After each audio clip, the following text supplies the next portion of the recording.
Hey guys, I mentioned I was going to be posting some videos and articles in the weeks leading up to the intro match, which again is going to be held on June 26th at Gopher Rifle and Revolver Club in Harris, Minnesota. For the first post, I decided it'd be a good idea for those of you who might be looking at this event and don't know much about precision rifle. You heard about it from a buddy, told you to check it out, but you have no idea what to expect, where it came from. That this would be a good place to start as far as videos. So, in a nutshell, the precision rifle discipline tries to mimic real-world situations by forcing shooters to adapt to a given scenario, which would be a stage in the match. Most single-day matches have between 1 to 10 stages, from distances varying from maybe around 200 yards to usually 1,200 yards or a little bit over, depending on the location of the shoot.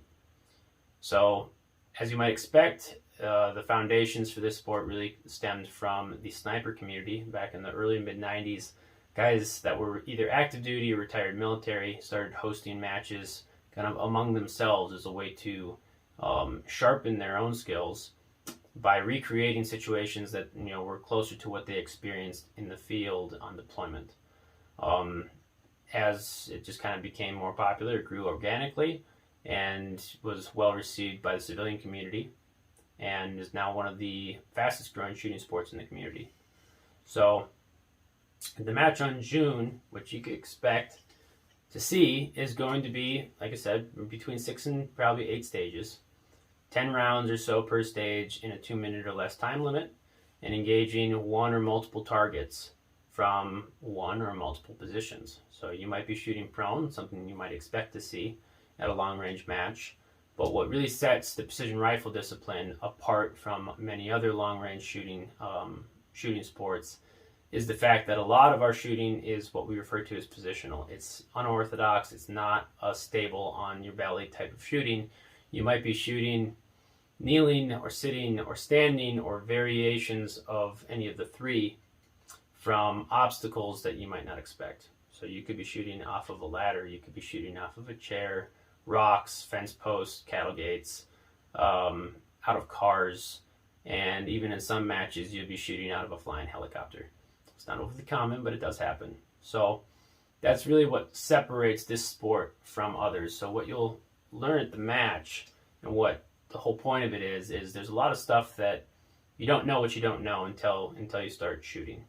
So the match is meant to try to give you a jump start on learning some things that you need to be aware of, gear that you might need to be aware of, what you do, and more importantly, what you don't need as far as gear, as well as how to approach a stage, how to look at an obstacle that you have to shoot off of and understand maybe how you can set your gun up, how to build a stable position so you can take the shot and hit the target, but also a position that's solid enough for you to be able to manage the recoil and watch what happens downrange after you take that shot. If you hit the target, where did you hit it?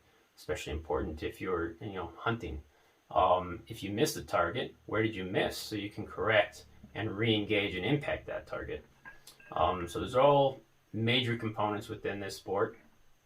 Stuff that might sound easy, but in practice it's really not.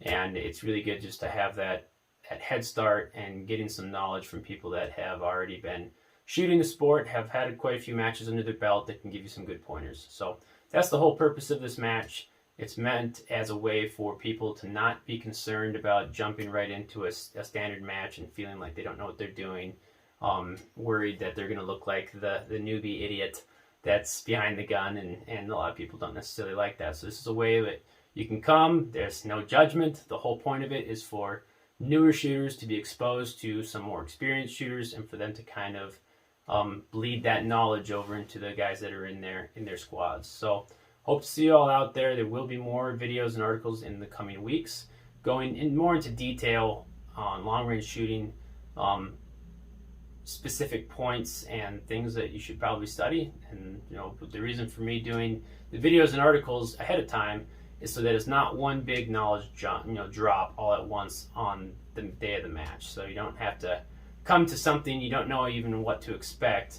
Try to absorb what you're going to be doing, as well as all the information as far as components of the rifle, good scope, bad scope, ballistic calculators, all that. Trying to absorb all that on the day of the match is hard to do, and it's hard to retain the information. So the whole point of these videos and articles is to help give you that homework on the front side, so that when you come to the day of the match, you know what questions that you still want to ask, and that's not something that you think about later when it's kind of too late after the event. So if you have any certain things that you want discussed, go ahead and post the question in the discussion below, and please stay tuned for more videos, and I look forward to seeing you guys in June.